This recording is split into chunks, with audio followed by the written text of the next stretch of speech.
आज महाराष्ट्रात 40 ठिकाणी ईडीचे छापेमारी सुरू आहे. सचिन पाटील हे सावर्ड्याचे आहेत आणि आपल्या जवळचे म्हणून पवित्र ओळखले जातात. काय पाहता कशा संदर्भात ही कारवाई आहे? राजकीय रंग याला विरोधकांकडून दिला जातो. मला याच्यातली काही कल्पना नाही. मी आत्ताच सभागृहामध्ये आलेलो आहे आणि एखाद्या ओळखीच्या व्यक्तीवर अशा पद्धतीची कारवाई झाली की ताबडतोब त्याला दुसऱ्याचं नाव जोडणं याच्यामध्ये काय अर्थ आहे असं मला वाटत नाही. त्याच्यामुळे जी काही कारवाई झालेली आहे त्याच्यामध्ये जे काही तथ्य असेल ते बाहेर येईल. जो शेतकऱ्यांसाठी सहाय्यता निधी असतो तो अगदी तुटपुंजा खर्चला गेला अशा प्रकारचं ट्विट जे आहे ते अंबादास दानवे यांनी केलेलं आहे.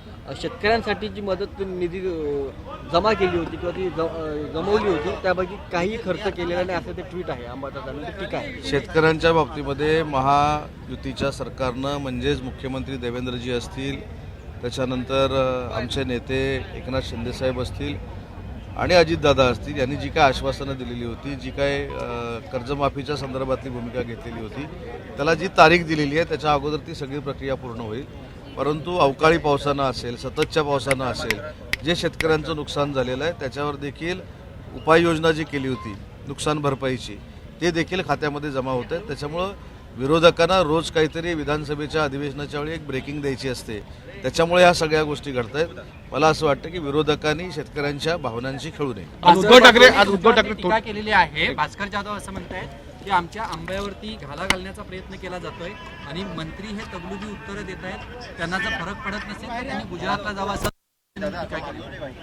मी सुरुवातीला जसं सांगितलं की वलसाड आंब्याच्या बाबतीमध्ये जे काही वातावरण तयार केलं जाते त्याच्यापेक्षा कितीतरी पटीनं मधुर आणि प्रसिद्ध असलेला आमचा रत्नागिरी हापूस आणि देवगड हापूस आहे. जिओ नामांकन ऑलरेडी त्याला मिळालेलं आहे. जगाच्या बाजारपेठेमध्ये वलसाड हापूस काय आहे किंवा वलसाड आंबा काय आहे, कर्नाटकचा हापूस काय आहे आणि रत्नागिरी आणि देवगडचा हापूस काय आहे जगाला माहिती आहे. त्याच्यामुळं त्याच्यावर आक्रमण करण्याचा प्रश्नच उद्भवत नाही. एवढ्या ताकदीचा हापूस आंबा आमचा रत्नागिरी आणि देवगडचा आहे. तरी देखील वलसाडच्या माध्यमातून काय अर्ज केला गेलेला आहे, त्याच्यामध्ये कशा परमिशन त्याला मिळणार आहेत किंवा परवानग्या मिळणार आहेत याची आम्ही खातरजमा करून घेऊ. परंतु रत्नागिरी हापूस किंवा देवगड हापूसवर कुठचाही अन्याय होणार नाही ही भूमिकाच सरकारची असणार आहे. त्याच्याबद्दल कुठेही दुमत असण्याचं काही कारण नाही. ई-केवायसी रखडली म्हणून जे शेतकऱ्यांना मदत जाहीर केली होती शासनाने, त्या ई-केवायसी मुळे कोट्यवधी रुपयाची मदत जी आहे ती अनेक शेतकऱ्यांपर्यंत पोहोचली नाही. कोणाचं नेमकं फेल्युअर म्हणावं? काही त्रुटी असतील तर त्या दूर केल्या जातील, परंतु केवायसी मुळे कुठच्याही शेतकऱ्यावर अन्याय होणार नाही ही देखील आमची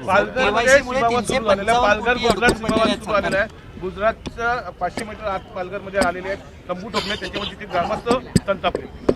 नाही, याच्यामध्ये माहिती घेऊ ना. आता सीमावाद सुरू झाला आहे. गुजरात आतमध्ये महाराष्ट्रात घुसलंय की महाराष्ट्र गुजरातमध्ये घुसलंय हे मला इथे आता नागपूरमधनं सांगता येणार नाही. परंतु अशा पद्धतीची जर भूमिका असेल तर त्याची माहिती घ्यावी लागेल आणि माहिती घेऊनच बोलावं लागेल. सर, तुम्ही मराठी भाषेचे मंत्री आहात. आता लेखी उत्तरात कबुली दिलेली आहे की राज्यामधल्या अनेक मराठी शाळा बंद झालेल्या आहेत. आता मुंबईतल्या मराठी शाळा बंद झालेल्या आहेत. काय नेमकं राज्य शासन करते मराठी शाळांसाठी? मराठी भाषेचा मंत्री म्हणून शालेय शिक्षण विभागाच्या मराठी भाषेच्या शाळा ह्या माझ्या अंतर्गत येत नाहीत, ते शालेय शिक्षण विभागाच्या अंतर्गत येतात.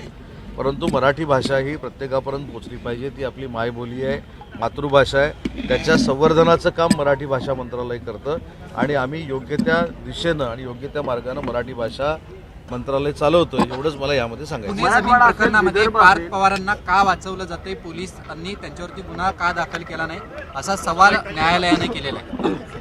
काल देखील मी याचं उत्तर सांगितलं की सन्माननीय न्यायालयानं काय निर्देश दिलेत मला माहीत नाही. परंतु या संदर्भामध्ये मुख्यमंत्री महोदयांनी जी चौकशी समिती नेमलेली आहे त्या चौकशी समितीचा अहवाल आल्यानंतर योग्य ती कार्यवाही केली जाईल. पण सातत्यानं आपण जर बघायला गेलं या प्रश्नामुळे पार्थ पवार प्रकरणामुळे कुठेतरी सरकारची कोंडी होते का? कारण का सातत्यानं सगळ्यांचीच उत्तरही चौकशीच्या दिशेनं जात आहेत, मात्र थेट न्यायालय म्हणते कोंडी होण्याचा काही प्रश्न येत नाही. परवाच्या एका प्रसारमाध्यमाच्या मुलाखतीमध्ये देखील मुख्यमंत्री महोदयांनी सांगितलेलं आहे की चौकशी झाल्यानंतर याच्यामध्ये जे काही निष्पन्न होईल त्याच्यावर नक्की कारवाई होणार आहे आणि चौकशीची कार्यवाही सुरू आहे. त्याच्यामुळे कोणाला पाठीशी घालण्याचं, कुठे अडचणी देण्याचा काहीच संबंध येत नाही. मराठवाडा विदर्भ इथे शेतकऱ्यांच्या आत्महत्यांची संख्या वाढते. जवळपास वर्षभरात 2000 शेतकऱ्यांनी आत्महत्या केला असा आकडा समोर येतो.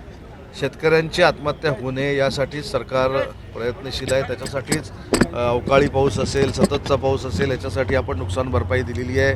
जी तारीख 30 तारीख जी दिलेली आहे जूनची, कर्जमाफीची, त्या संदर्भात कर्जमाफी ही देखील आत्महत्या रोखण्यासाठी कारणीभूत ठरणार आहे. त्यामुळे अनेक उपाययोजना शेतकऱ्यांच्या आत्महत्या होऊ नयेत यासाठी शासन करतं. शेतकरी सन्मान शुभेच्छा आहेत. शेतकरी सन्मान एका ठिकाणी राज्य सरकार म्हणतं की शेतकऱ्यांसाठी आम्ही काम करतोय, मात्र शेतकरी सन्मान योजनेचा लाभ जो आहे तो अनेक शेतकऱ्यांना आदेश दिला की निधी वर्ग करा, मात्र तो निधी शेतकऱ्यांना पैसे भेटले नाही, या बाबतीमध्ये स्पष्ट भूमिका शासनाची अशी आहे, मुख्यमंत्र्यांची, दोन्ही उपमुख्यमंत्र्यांची देखील आहे की शेतकऱ्यांसाठी ज्या ज्या काही योजना मंजूर केलेल्या आहेत, ज्या ज्या काही फॅसिलिटीज दिलेल्या आहेत त्या तंतोतंत शेतकऱ्यांपर्यंत पोहोचल्या पाहिजेत.